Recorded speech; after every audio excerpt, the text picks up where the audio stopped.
Hey, thanks for joining us for Pact. I am the P. Peter Coffin. The lovely Miss Astronaut Cowboy Doctor is the ACD. Together that makes Pact. Don't miss an episode. Subscribe to us here on YouTube, Spotify, or favorite podcast service. Also, leave us a glowing review on Audible and Apple Podcasts. We recently looked at those, and there were some pretty good reviews. We're really appreciative of you guys for that. Yes. Good stuff. Help us keep the lights on by becoming a patron at patreon.com/pactpod. That's PACDPOD. Your monthly support gets you into our Discord server, gets you exclusive content, and you see some content before anyone else. We've got fantastic Pact merch available too. Finally, please tell your friends. We rely so big on word of mouth. Love that. We stream 7 p.m. Eastern every Saturday. Thank you very much for tuning in. So here's the thing. We're jealous of Contrapoints. Let's get started. Why are we talking about an individual YouTuber and her recent video on envy? It's a bread tube. Literally talk about anything else. Why would you give them attention? Well, one, because this is a large self-identifying leftist who has been identified by places like The Guardian, the New York Times, as a socialist or communist voice that can talk to other people in the 21st century, who disseminates her work on the internet. Which is, as you know, like the primary medium by which information travels nowadays. Yeah. In case you didn't know that Which one. people seem to be very confused by, especially in reaction to Caleb's book. Like, oh my God, why are you talking about bread tube? Well, because it serves imperialism and is the primary visible thing that young people on the left see as representative of leftist politics. You have to understand, Contrapoints is like the biggest leftist entertainer out there. She is regarded as extremely credible. She's regarded as very well learned and as a tastemaker and a leader. While echoing talking points of Jordan Peterson and right-wing understandings of socialist projects. Yeah. I've been having fun calling her Contra Peterson. So that's why we're talking about it. We're not giving her any additional attention that she would have had. Our channel tops at about 4,000 views on a really good day. Yeah. So let's quick talk about a couple of the things at the start. Sure. Firefest, Jamila, whatever the fuck her name is Skin, and Kim Kardashian. These things right here are a fundamental point that we want to make about this video, which she has been doing at least for the past year, definitely as early as Cringe. Because I am like this, you are like this. And because all the parts of the whole, you guys are society. Society is like this. I relish in people suffering. I relish in Donald Trump getting COVID and everybody else does. And I relish in other people making mistakes. And that, I'm like that. And that obviously that's because it's a basic part of human nature. So you're like that. And so all of history and all of class society, that's all based on this. It's just envy. That really sums up what the whole thing is, too. Well, our main takeaway from the video is that envy is not a good thing to base politics on. That is what socialist and communist projects are based on, is envy of the rich and the slave morality that she talks about.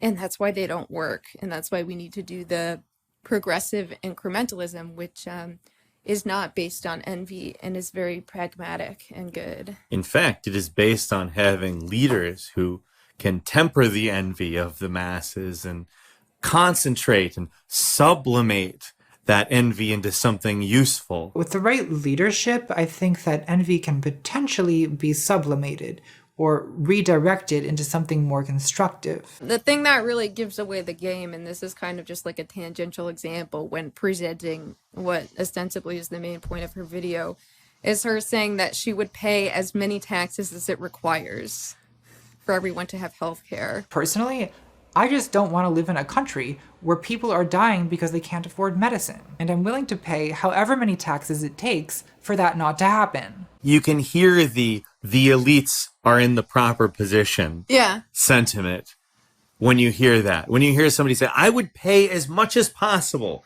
if people could only have health care. Like, all right, fine. So what you're saying is that these folks are supposed to be dependent on you. And that's how it is now. And that, if that is, you know, what I need to do, I need to take a moral stance as a wealthier person, and I am more than happy to do that. It is a kindergarten stance. The other thing that she does in this video that we'll get into in more detail, but that her final, seemingly what her thesis is, rests on, is looking at Marxism or socialism or anarchism, because she thinks they're all the same thing despite being an ex-philosophy student, which is just beyond me. I maybe she doesn't think that. Maybe it's just profitable. But grouping all those things together, she conflates Marxism and communist pursuits with being based in morality and what should and should happen based on morals, rather than a historic necessity.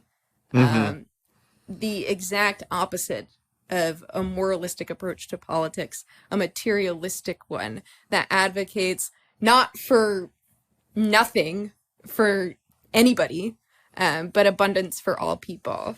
So her thesis is obviously fundamentally contingent on misunderstandings or deliberate misunderstandings of what a Marxist politic advocates. The defense that I've seen against this point generally is that she is actually just going after utopian socialists. I don't believe that for a moment. Well, no, because when people tried to justify this video and say that it's advocacy against utopian socialism, well, number one, what she is not presenting forward is scientific socialism. Yeah, we don't hear about that unless at all. I just haven't gotten to the hidden part of Capital where it says "say yes to yourself." Maybe I haven't gotten there. And the Marxist literature, it's like really like big brain level Marxism. But that's not what she advocates for. And two, based off her analysis of historical and current socialist projects, USSR, China, and looking at their shortcomings as evidence of complete and like irrevocable failure and demonstrations of failure of communist projects, that shows that she is somebody who, at least at one point, bought into the idea of a socialist utopia, deemed it ineffective, and then diverted to liberalism rather than to Marx, Lenin, and Engels and a scientific socialist project. It's basically the same thing the post-left did, which is they thought, as long as enough people know what we want, we're eventually going to get that through like voting mechanisms and the market acquiescing to the demands of the public. And then they got disillusioned when it didn't. It didn't turn into, they didn't get Medicare for all. They didn't get Bernie Sanders in. They didn't get whatever they thought socialism was. But where the post-left sort of just retreated into a doomerist type liberalism, which is ultimately contrarian and just kind of like lashing out, what Contrapoints has been doing is retreating into more standard liberalism and doing the whole like, hey, communism is nuts, man. Right.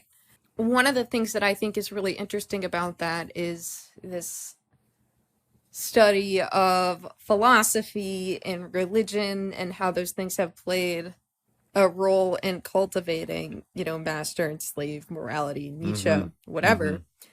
Most of the people who were utopian socialists, the three that Engels talks about in Socialism, Utopianism, Scientific, are Christians. So saying that that is how actual communists think is making it look not feasible. And then on top of that, if you want to say like, well, she's not actually taking a crap on all socialists, just utopian socialists. Her practical application of this theory was to communist and socialist projects. And during the video, she uses like key points or phrases that are used in Marxism, like material conditions, and like acts like they're buzzwords, and conflates them with like Amprin shit. On the left, we claim to be so impersonal, right? We're all about structural analysis, the material conditions, systems of power, intersectional identity hierarchies. But if you look at what people actually spend their time doing here, it's all this obsessive moral policing. She does everything within her power to poo-poo on material analysis, talk of the system. And while she says things like material conditions, saying that those same types of people are the ones who talk about justice and morality. Yeah. As Marxists, we are explicitly not focused on these abstract values. Ideals like justice and like morality, these things are contingent on the ruling class. As Marx put it, the ideas of the ruling class are in every epoch the ruling ideas, i.e. the class, which is the ruling material force of society, is at the same time its ruling intellectual force. The class, which has the means of material production at its disposal, has control at the same time over the means of mental production, so that thereby, generally speaking, the ideas of those who lack the means of mental production are subject to it. The ruling ideas are nothing more than the ideal expression of the dominant material relationships. The dominant material relationships grasped as ideas. Like Marx is literally telling you, like, don't act like your sense of justice is like the primary divining rod here. Right. That stuff is determined by the ruling class. It's determined by the materialist base. And even though she talks about, you know, the reaction to that, or at least as Nietzsche describes it, says Nietzsche's a huge dumbass and then agrees with everything that he says. Yeah. When talking about the slave morality that's in reaction to that, and posing that on socialists and Marxists is also completely inappropriate, because the way that those moralities are dictated to us are through philosophers like Nietzsche. Also, while we're on the topic of the philosophers, I just want to point out how, like, mechanically she runs through her talk of philosophy. Because she knows that people do not like Freud and Nietzsche. So she starts off by about 10% of her talk on Freud or Nietzsche, just dunking on him. It's just jokes. They're saying, like, she calls Nietzsche an incel. And then she talks about their philosophy for about 75% of the segment. So a really long time, talks about, without contextualizing or editorializing, their philosophy. And then about 15% of the talk of either of those folks, she then criticizes them, mostly by saying, these guys were wrong, but they were on to something. And it's like, well, that's kind of plausible deniability as you use their philosophy to make your point. Exactly. And again, these points that just maybe if you were talking about individual self-help or character development might be a helpful thing to think about, but are completely irrelevant to class society. And her entire argument on socialism and communism being contingent on an envy-based politics is antithetical to Marxism. On the subject of Karl Marx not working and being based in envy, Helmut Schuck, one of the books that Contra cites is called Envy, A Theory of Social Behavior. If you look up this book, if you look up this author, this is what you will find. Schuck also argued that as envy was a natural part of human evolution and could not be suppressed, envy's part of human nature. I think envy is like libido. It's a basic force of human nature that's more or less unstoppable. It was important to channel the emotion. But with the right leadership, I think that envy can potentially be sublimated or redirected into something more constructive. Sublimate the emotion. Oh my God. He also suggested that socialism and democracy were put forward as ideas by members of society who were not able to deal with their own envy, and that Karl Marx's idea of communism was entirely mistaken. This is a person she heavily cited for her arbitration of definitions on which she was going to say that current leftists and communists, which to her are the same thing, politics thrive on. Yeah, I do want to call one quick thing to note. With the other philosophers like Freud and Nietzsche, which people They're widespread known, and a lot of people regard them as problematic for various reasons. Helmut Schuck does not get the 10% jokes, 75% philosophy, and 15% criticism treatment. Helmut Schuck just gets cited. Yeah. That's the reason I'm alone. Definitely not because I don't leave the house. See, I am not immune to incel tier brain poisoning, and you really can use political theorizing as an excuse not to fix your life. Society did this to me. Well, yeah, that's true, but at a certain point, you have to take responsibility for your own mind. So I asked myself, what kind of mind do I want to be? Do I want to obsess over what I lack, concede society's judgment of my inferiority, become a self-hating, self-pitying, envious, resentful little nothing? Or do I want to get off the goddamn floor, stop chasing the dragon, and say yes to life? It's almost Gestaltian. Even if like ridding ourselves of an envious approach, even if that worked for every individual and making that individual's life better, every single individual on the planet, that approach would not work for a changing class society, because society dynamics aren't just the amalgamation of all interpersonal dynamics. Well, yeah. They are the relationship between the base and the superstructure that is greater than the sum of its parts. It's the utopian viewpoint, which is that the system as it is acquiesces to the will of the people, which is not true. Right. Like, if you think that we live in just like a pure democracy where people can vote their way into whatever position, like we can vote our way into socialism, we can vote our way into Medicare for all, we can vote. That stuff is bullshit. That's not how it works. Like, it's very clear that the ruling class has control over what happens. And that is the problem here. Another thing that she brings up a lot in this video is resentment. In any 12-step program, everything's based off of the big book of AA. Like all the other ones are based off of this. It's like they say at NA meetings. This is a horny video. Well, yeah, because I quit riding that brown tiger. I stopped saying yes to life, and I started saying yes to chasing the dragon. Like 3 or 4 minutes into this video, you were like, this is AA stuff. I called it, and then it was the whole thing. But resentment is something that there are several times in the big book where it says resentment is the number one offender of relapse. And so your step 4 is conducting a searching and fearless moral inventory of yourself.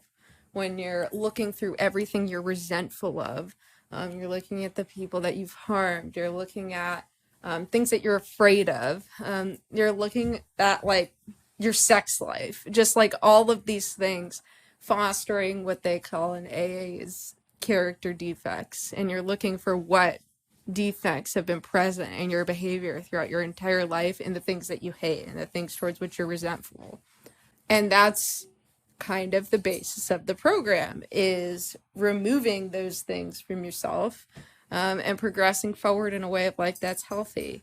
She ends the video after meandering about definitions of envy and character defects and philosophical history surrounding the way that we think of these terms, strangely applying them to what she thinks utopian socialism is, but then talking about how it's been implemented in the USSR and China, and how those are examples because they're not utopias of how socialism doesn't work. But then ends with saying yes to yourself, and how your development of self and you doing that and being a positive person and like applying positive psychology and popular psychology is somehow going to give us a path to a successful politics in which we can just rely on her tax payments to live good lives. Stop saying no to external things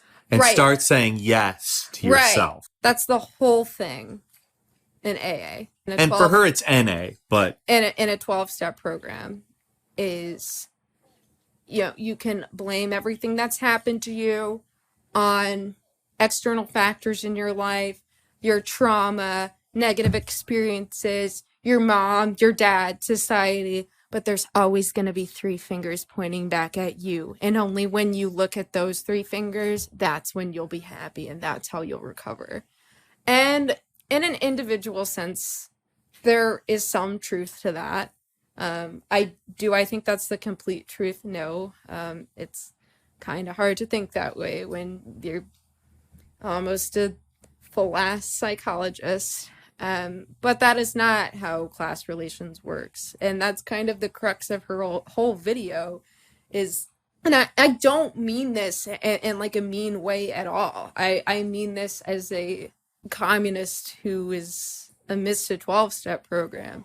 It seems like application of her own exploration of her steps 4 through 7 and her character defects, trying to reconcile it with her favorite philosophers, and then using that to explain class society in a way that's consistent with the narrative that the status quo supports. If this was a video about like self-help and like how you can live a better life individually, that's a completely fucking different story. That could be a 12-step call for her. She's disseminating the message to other people and helping people live better lives. Applying that to society is very strangely looking externally for something that should be internal, which is contradictory to the whole program to which she's subscribing anyway. Oh. Yeah, if somebody thinks that I am saying don't listen to her because she's an alcoholic or whatever, no. I am saying I'm an alcoholic who has experience with this. And if you think that I should think that somebody shouldn't be listened to because they're an alcoholic or addict, maybe that's a bias that you need to investigate on your own. We're not labeling her as an alcoholic. There are multiple references in the video to Narcotics Anonymous, which is a program that is based on the 12-step program. It's not that you shouldn't listen to an addict. It's that you shouldn't apply a 12-step program and its ways that it would help an individual to society, because society is a totally different thing. Again, to believe that simply changing the minds of individuals will result in some form of societal change is ultimately, that is what utopian thinking is. Because what you're thinking is that changing the individual subject's demands of the system will result in the system acquiescing to those demands. That is not how things work. That is not what a Marxist view is. Marxist-Leninists understand completely that the system is built to preserve itself, and analyzing the contradictions in that society is necessary for finding a way to totally undermine that. Whatever you want to cop to, whatever you want to take responsibility for, there is ultimately, at some point, a line that you have to draw in which somebody who has power over you and exerts it on you, it's not your fault. Like, if you don't understand that, what you ultimately end up with is any alcoholic out there, anybody who's made bad choices. You are ultimately like asking for whatever happens to you. Like, yeah. The tweet that George Takei did the other day about how people shouldn't be given priority if they chose not to get vaccinated and get COVID and have to go to the hospital. Those people shouldn't be given priority. It's basically saying like, all right, well, this person who got in a car wreck and didn't wear their seatbelt shouldn't get priority. Or this person who has, a heart attack because they ate fatty foods or this person who has cancer because they smoked. Yeah, they don't deserve priority. One of the hardest things that I have to do as somebody who is like successfully working a 12-step program is to acknowledge that a lot of people who are in it with me think that it applies to the rest of the world, but me being a Marxist knowing that it doesn't, and that there are still other factors that have affected my behavior up to this point and why I am where I am and all this. And it's navigating those two things, and that both of those things can be true at the same time, and that what is helpful for me as an individual is completely separate from politics or political efficacy. Well, let's talk about Jordan Peterson for a second. Jordan Peterson comes up in this video. Because she has to defend herself for sounding exactly the fuck like him. That's exactly the reason he comes up. Now, I want to take a moment to acknowledge that a lot of conservatives have made some version of the argument I'm making in this video. For example, Jordan Peterson and Camille Paglia have argued that academic postmodernists are motivated by resentment. The argument is that deconstructionist literary theory is a kind of envious vengeance against the beauty and virtuosity of canonical great art. And yeah, there's probably some truth to that. A lot of academics are failed artists, but I was even more manqué than that. The reason why she talks about Jordan Peterson is, of course, that her arguments against socialism are essentially that of Jordan Peterson's. But there's another aspect of this that I think is worth mentioning, and that is that Jordan Peterson's 12 Rules for Life and Jordan Peterson's program overall, understanding that Jordan Peterson, not only is a professional clinician and is specifically giving you advice on how you individually can improve your life, Jordan Peterson is also somebody who thinks that all of that scales up to society-wide analysis, to society-wide advice. And if politics were simply to follow along these types of suggestions, that everything would just start getting better, which is in its own way a utopian line of thought. Right.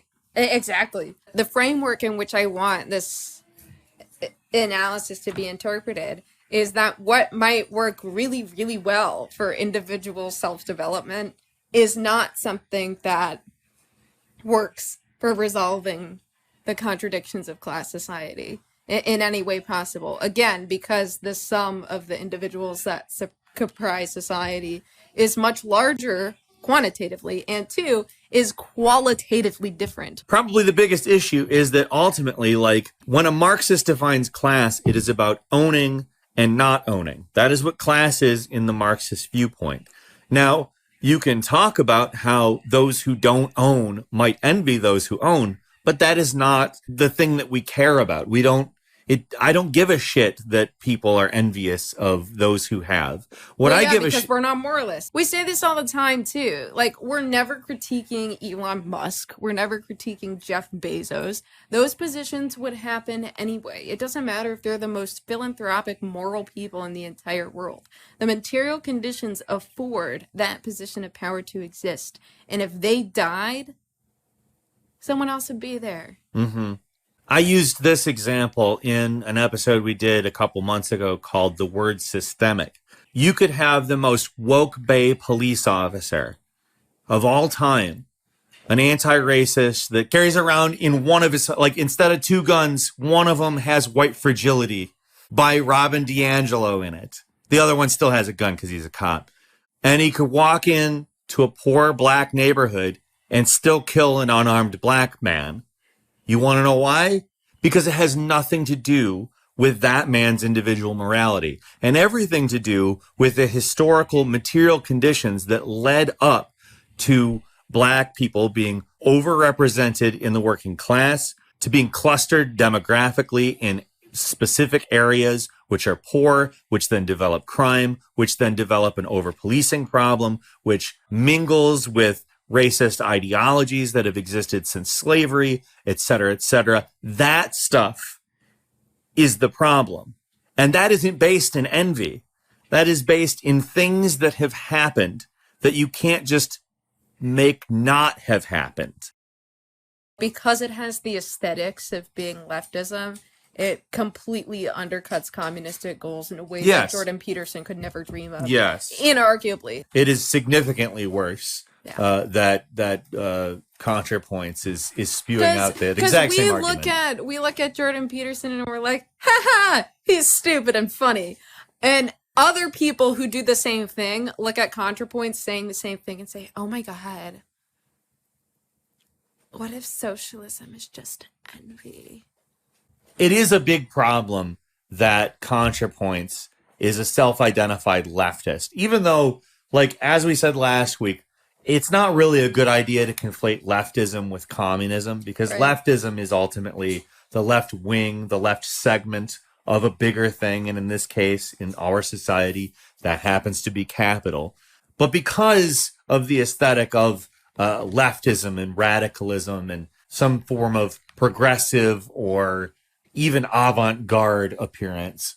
That is actually significantly worse than an old man who sounds like Kermit the Frog saying that socialism is bad. Someone reflecting on Huey P. Newton and saying this is an example of identity politics without resentment. Oh my fucking God. Huey Newton, the co-founder of the Black Panther Party, was inspired by Nietzsche to create the slogan, "All power to the people." When we coined the expression "all power to the people," we had in mind emphasizing the word power, for we recognize that the will to power is the basic drive of man. But it is incorrect to seek power over people. We have been subjugated to the dehumanizing power of exploitation and racism for hundreds of years, and the black community has its will to power also. What we seek, however, is not power over people, but the power of control of our own destiny.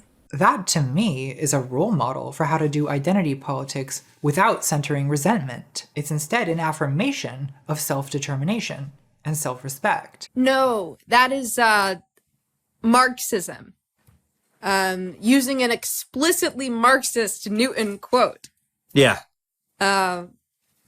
Just you know how like conservative people like co-opt Martin Luther King, Which she did in the video. Which she also did. So one other thing I want to address is the idea that saying it's not fair is a baby argument. Young kids are little egotists who are very sensitive to when another child might be getting preferential treatment. One of the favorite phrases of tiny babies is, "It's not fair. It's not fair." Tell me about it, Bambino. And I've got bad news. Life is not getting any more fair than this. Yeah. Thinking about what the ruling class has when, people are dying without health care and housing and are homeless and can't feed their kids and all these things. Or wanting to get into like even more micro-oriented issues, like a trans person can't get housing. Or Sure. A black person gets killed after 9 minutes and 36 seconds of their knee on their neck. To say that those things are exaggerated to invent evil, to justify cruelty and revolution and violence towards the ruling class is asinine.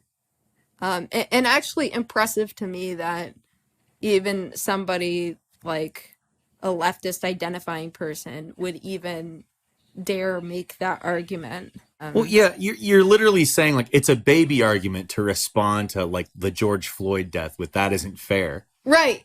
No, Yeah. that isn't fair. And that is an entirely acceptable response to that. Yes. The idea that life isn't fair, that nothing is ever going to be fair, is ultimately saying there's going to be a ruling class and you are going to have to mooch off of them. Yeah. My dad could have made this video. It would be funnier too, a lot funnier. It would. He is much funnier. It's saying like this is going to be like this forever. And because of that, I'll pay as many taxes as I have to so you can have health care. I.e., so you can shut up and stop canceling me. Yeah.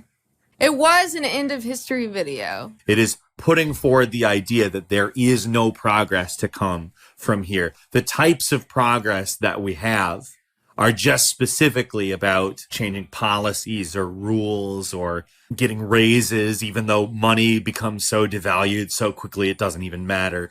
A la the Frito-Lay strike when they were getting 77-cent raises over 12 years. Right. Marxism is a positive socialist project. Yes. That's the other main downfall. It is not a wealth suck. It is a movement. It's specifically targeted towards abundance for all people. And anybody who frames it as anything else, for example, as based in envy, is fucking wrong. And they don't know what Marxism is. And maybe they should stop making videos that talk about it. That's all for today. Thanks again for watching. This is Pact. I'm Peter. This is Miss Astronaut Cowboy Doctor. To help us out, click like, follow, subscribe, whatever. Leave us 5-star reviews on Apple Podcasts and Audible. To support us, become a patron at patreon.com/PeterCoffin. Thanks so much, guys. We'll see you later.